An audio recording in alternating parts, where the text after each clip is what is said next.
ఇందాక చెప్పుకున్నట్టు కర్నూలు జిల్లాలో జరిగిన బస్సు ప్రమాదం అనేక కుటుంబాలకు తీరని విషాదాన్ని మిగిల్చింది. హైదరాబాద్ నుంచి బెంగళూరు వెళ్తున్న ట్రావెల్స్ బస్సులో ఇవాళ తెల్లవారుజామున మంటలు చెలరేగి పలువురు సజీవ దహనం అయ్యారు. సరిగ్గా 10 రోజుల క్రితం రాజస్థాన్లో కూడా ఇట్లాంటి ప్రమాదమే జరిగింది. అక్కడ 20 మందికి పైగా ప్రాణాలు కోల్పోయారు. ఇవే కాదు, గత కొన్నేళ్లుగా ఈ స్లీపర్ బస్సులో జరుగుతున్న ప్రమాద ఘటనలు ప్రయాణికుల్లో భయాందోళనలు రేకెత్తిస్తున్నాయి. వీటి నిర్వహణకు కఠినమైన నిబంధనలు తీసుకురావాలని డిమాండ్లు వినిపిస్తున్నాయి. ఇంతకీ కర్నూలు జిల్లాలో జరిగిన బస్సు ప్రమాదానికి కారణం ఏంటి? సాధారణంగా స్లీపర్ బస్సులో 2/1 సీటింగ్ ఉంటుంది. 30 నుంచి 36 బెర్తులు ఉంటాయి. అదే మల్టీ యాక్సిల్ బస్సులు అయితే, కొంచెం పెద్ద బస్సులు అయితే 36 నుంచి 40 మంది ప్రయాణించవచ్చు. ఒక్కో బెర్తు 6 అడుగుల పొడవు యావరేజ్ లెంత్ ఉంటుంది. 2.6 అడుగుల వెడల్పులో ఉంటుంది ఒక మనిషి పడుకోవడానికి వీలుగా. అయితే ఈ బెర్తులను కలిపే గ్యాలరీలు, అంటే ఆ మధ్యలో ఉండేటటువంటి గ్యాప్ ఏదైతే ఉంటుందో దాంతో సమస్య అంతే. ఈ గ్యాలరీలు చాలా ఇరుగ్గా ఉండడం వల్ల ఒకసారి ఒక వ్యక్తి మాత్రమే వెళ్ళడానికి వీలుంటుంది. ప్రమాదాల సమయంలో అయితే ప్యానిక్ అవుతారు ప్రయాణికులు. అందరూ ఒకసారి బయటికి దిగాలని బయటకు వస్తారు. ప్రయాణికులు ఇరుకైన ప్రాంతం నుంచి వేగంగా బయటకు రాలేక అక్కడ ఇరుక్కుపోయి చాలా సందర్భాల్లో మృతుల సంఖ్య పెరుగుతూ ఉంటుంది. స్లీపర్ బస్సులో ప్రయాణం సౌకర్యవంతంగానే ఉంటుంది, అంటే పడుకోవడం వరకు ప్రయాణం సౌకర్యవంతంగా ఉంటుంది. కానీ ఇలాంటి సమస్యలు వచ్చినప్పుడు, గబుక్కును బయటికి దిగాల్సి వచ్చినప్పుడు సీట్ల మధ్యలో ఉండే ఈ తక్కువ గ్యాప్ వల్ల ప్రయాణికులు తిరగడానికి తీవ్ర ఇబ్బందిగా ఉంటుందని నిపుణులు చెబుతున్నారు. దీనివల్లే ప్రమాదం జరిగినప్పుడు ఎక్కువ మంది బస్సు లోపల చిక్కుకుపోతున్నారనే అభిప్రాయాలు కూడా వెలువడుతున్నాయి. ఇక స్లీపర్ బస్సుల ఎత్తు మరో సమస్య. సాధారణంగా వీటి ఎత్తు 8 నుంచి 9 అడుగుల వరకు ఉంటుంది. ఒకవేళ బస్సు ఉన్నట్టుండి ఒక వైపుకు ఒరిగిపోయినప్పుడు, సాధారణంగా హై స్పీడ్ మీద టర్న్ అయినప్పుడు బస్సు ఒక పక్కకు ఒరిగిపోతుంది. అలా ఒరిగిపోయినప్పుడు ప్రయాణికులు కిటికీలను, ఎమర్జెన్సీ ఎగ్జిట్లను చేరడం కష్టంగా మారుతుంది. ఈ ఎత్తు వల్ల రెస్క్యూ ఆపరేషన్ కూడా ఆటంకం కలుగుతుంది. బస్సు ఎక్కి ఆ ప్రయాణికులను ఆ ఇరుకులోంచి బయటికి తీసుకొచ్చేలోపు మృతుల సంఖ్య పెరిగే అవకాశాలు కూడా ఎక్కువగా ఉంటాయని నిపుణులు చెబుతున్నారు. ఇక మగత, అలసట కూడా ప్రమాదాలకు కారణాలుగా చెబుతున్నారు. డ్రైవర్లు ఓవర్ నైట్ జర్నీ చేయడం, రెస్ట్ లేకుండా అదే డ్రైవర్ని కంటిన్యూ చేయడంతో సాధారణంగా ఇలాంటి ప్రమాదాలు జరుగుతూ ఉంటాయి. 300 నుంచి 1000 కిలోమీటర్ల దూరం ఉండే ప్రయాణాలకు స్లీపర్ బస్సులను అధికంగా వినియోగిస్తున్నారు. ఈ బస్సులు కేవలం రాత్రి వేళల్లోనే ఎక్కువగా ప్రయాణిస్తూ ఉంటాయి. దీంతో డ్రైవర్కి అలసట, మగత వచ్చే ముప్పు ఎక్కువగా ఉంటుంది. అధునాతన బస్సులో డ్రౌజినెస్ అలర్ట్, అంటే డ్రైవర్కి ఏమాత్రం కళ్ళు ఆర్పుతున్నా లేదా నిద్రలోకి జారుకుంటున్నా సిస్టమ్ అలర్ట్ చేస్తుంది. అలాంటి సిస్టంలు ఏర్పాటు చేసినా కూడా వాటి పనితీరు ప్రాక్టికల్గా, వాటి సామర్థ్యంపై ఇంకా అనుమానాలు ఉన్నాయి. డ్రైవింగ్ సమయంలో తాము నిద్రమత్తులో ఉంటున్నామని 25% మంది డ్రైవర్లు అంగీకరించినట్లు 2018లో నిర్వహించిన ఒక సర్వేలో వెల్లడైంది. అర్ధరాత్రి తర్వాత నుంచి, అంటే 12 నుంచి 6 పీక్లో చెప్పాలంటే 3 గంటల నుంచి 4 గంటల మధ్యలో డ్రైవర్లు నిద్రలోకి జారుకునే అవకాశం ఉందని పలు అధ్యయనాలు పేర్కొన్నాయి. ఇది బస్సు డ్రైవర్లకే కాదు, ప్రయాణించే ప్రతి ఒక్కరికి కూడా ఇది ఒక అలర్ట్గా చెప్పొచ్చు.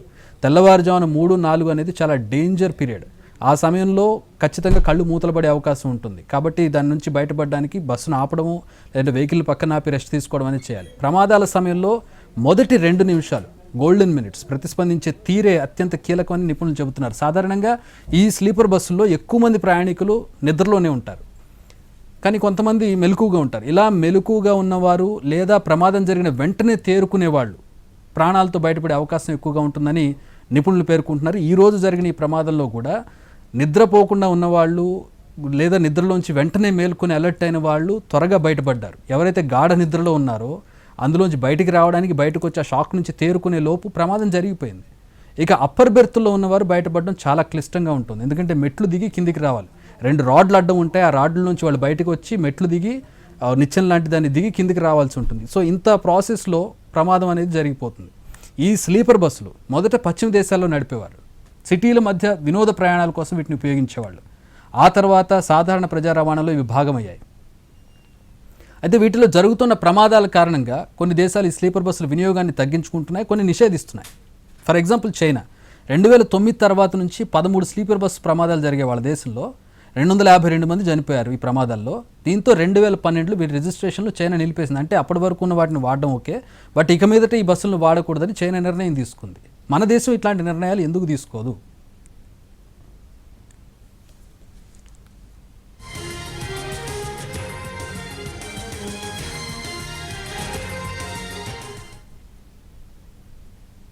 కొన్ని దేశాల్లో బ్యాన్ చేసిన బస్సులు మన దేశంలో రైమంటూ తిరుగుతున్నాయా?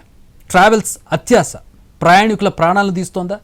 ఈ ప్రశ్నలన్నిటికీ సమాధానం ఒక్కటే, నిజం. ఎందుకంటే 10 రోజుల క్రితం రాజస్థాన్లో జరిగిన ప్రమాదంతో బయటపడ్డ వాస్తవం ఇది. ఇవాళ కర్నూలు జిల్లాలో కూడా కొన్ని దేశాల్లో బ్యాన్ చేసిన బస్సులను మన రోడ్లపై తిప్పడమే ఈ ప్రమాదానికి కారణమని మనకు అర్థమవుతోంది. 10 రోజుల క్రితం రాజస్థాన్లో జరిగిన బస్సు ప్రమాదంలో 20 మంది ప్రయాణికులు ఇలాంటి ఇన్సిడెంట్లోనే దహనమైపోయారు. ఈ ఘటన తీవ్ర విషాదాన్ని నింపింది. ఇవాళ జరిగిన ప్రమాదం కూడా ఎన్నో కుటుంబాలని శోక సముద్రంలోకి నెట్టేసింది. ఈ ప్రమాదంతో స్లీపర్ బస్సులు ఎంతవరకు సేఫ్ అనే అంశం తెర మీదకి వచ్చింది. సాధారణంగా ఈ టైప్ బస్సులు చైనాలో ఎక్కువగా ఉన్నాయి. అయితే ఎక్కువగా ప్రమాదాలు జరుగుతుండడంతో 2012 నుంచి ఇందాక చెప్పుకున్నట్టు స్లీపర్ బస్సుల రిజిస్ట్రేషన్ అక్కడ నిలిపేశారు. అంతకుముందు ఉన్నవి మాత్రం తిరుగుతూ ఉన్నాయి. వాటిని కూడా ఏజ్ అయిపోయిన తర్వాత తీసేస్తారు. సో ఒక స్ట్రిక్ట్ రూల్ అనేది ప్రయాణికుల భద్రత, ప్రయాణికులు జాగ్రత్తగా ఉండాలనే ఒక స్పృహ అనేది ప్రభుత్వాలు ఖచ్చితంగా ఉండాలి. 20 ఏళ్ల క్రితం వరకు మన దేశంలో కేవలం లగ్జరీ బస్సులే తిరిగేవి. తర్వాత విశాఖ టు హైదరాబాద్ లాంటి హైవేలు కూడా బాగా విస్తరించాయి. దీంతో బస్సుల్లో లాంగ్ జర్నీలు చేసేవారి సంఖ్య పెరిగింది. ప్రయాణికుల సౌకర్యార్థం స్లీపర్ బస్సులు రోడ్ల మీదకి ఎక్కాయి. మెరుగైన జాతీయ రహదారులతో బస్సుల వేగం కూడా పెరిగింది. లగేజ్ కోసం వాహనాల కింద ప్రత్యేకంగా ఏర్పాట్లు చేసి బస్సులు ఎత్తు పెంచారు. దీంతో ప్రమాదాలు జరిగేటప్పుడు బస్సులోంచి బయటపడడం కష్టంగా మారుతోంది. ప్రమాదాలు జరిగే అవకాశం కూడా పెరుగుతోంది. మల్టీ యాక్సిల్తో పాటు లేటెస్ట్ స్లీపర్ బస్సుల్లో 35 వరకు సీట్లు ఉంటాయి. ఇక లోపల నడిచే దారి ఇరుకుగా ఉంటుంది. కేవలం స్లీపర్ వరకు అంటే అటుపక్కన ఒకటి ఇటుపక్కన 2 సీట్లు స్లీపర్లుగా ఏర్పాటు చేస్తారు. మొత్తం 2 అరలుగా ఉంటుంది. సో వీటి వరకు సౌకర్యవంతంగా ఉన్నా అక్కడ నుంచి దిగి బయటకు రావాలంటే మాత్రం ఒకటే వరుస ఉంటుంది. కేవలం ఒక మనిషి మాత్రమే ఒకసారి నడవగలుగుతారు. దీంతో ప్రమాదం జరిగిన వెంటనే ప్రయాణికులు బయటపడాలంటే చాలా ఇబ్బంది. పానిక్ అయినప్పుడు అందరూ ఒకటేసారి బయటపడాలనుకున్నప్పుడు ఇంకా ఎక్కువ ఇబ్బంది. ప్రయాణికులు అందరూ ఒకసారిగా దిగాలని అనుకోరు. పానిక్ అయినప్పుడు అందరూ ఒకసారి ఇరుక్కుపోతారు. ఇటు అగ్ని ప్రమాదాలు జరిగినప్పుడు వాటిని నిరోధించే వ్యవస్థ లేకుండా పోయింది. ఈ రోజు చూసినట్లయితే ఫైర్ ఎక్స్టింగ్విషర్ ఎక్కడుంది?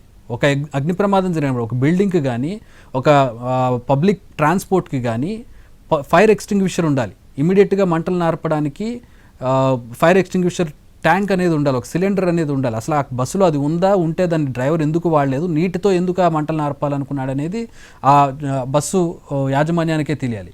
ఇప్పటికే చైనాతో పాటు మరికొన్ని దేశాలు వీటిని నిలిపేశారు. ఈ బస్సుల్ని జరుగుతున్న ప్రమాదాన్ని దృష్టిలో పెట్టుకుని బ్యాన్ చేయడమా లేదంటే భద్రతా ప్రమాణాలు పెంచడమా అన్నది ఖచ్చితంగా చేయాలనేది నిపుణుల సూచన. ప్రభుత్వాలు దీని మీద దృష్టి సారించి మరి వీటిని బ్యాన్ చేయాలా లేదంటే భారతదేశ జనాభాకు అనుగుణంగా ఇవి జాగ్రత్తగా నడుపుకునే విధంగా వీటికి స్టాండర్డ్ ప్రొసీజర్ ఆపరేషన్ తీసుకురావాలా అనేది, వాటిని ఏ విధంగా అమలు చేయాలనేది ఖచ్చితంగా ఒక నియమ నిబంధనలు అనేవి ఖచ్చితంగా తీసుకురావాల్సిన అవసరం ఎంతైనా కనపడుతుంది. ఎందుకంటే ఇలాంటి ఘటనలు మళ్ళీ పునరావృతం కాకుండా ఉండాలంటే, మళ్ళీ రిపీట్ కాకుండా ఉండాలంటే ఖచ్చితమైనటువంటి నియమ నిబంధనలు ఈ బస్సుల మీద ఏర్పాటు చేయాలి. స్పీడ్ లిమిట్ లాంటివి కావచ్చు, లోపల ఆక్యుపెన్సీకి సంబంధించి కావచ్చు, డ్రైవర్ల మెయింటెనెన్స్కి సంబంధించి కావచ్చు, బస్సు ఫిట్నెస్కి సంబంధించి కావచ్చు, ఏదైనా సరే ఖచ్చితమైనటువంటి రూల్స్ అండ్ రెగ్యులేషన్స్ ఫాలో అయితే తప్పితే ఇలాంటి ప్రమాదాలు జరగకుండా ఉంటాయి.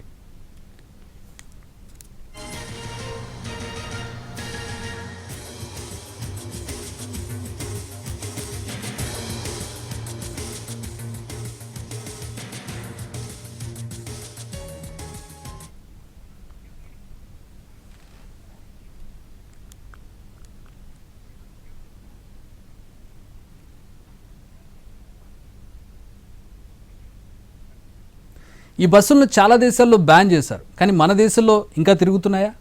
ట్రావెల్స్ అత్యాశ ప్రయాణికుల ప్రాణాలను తీస్తోందా?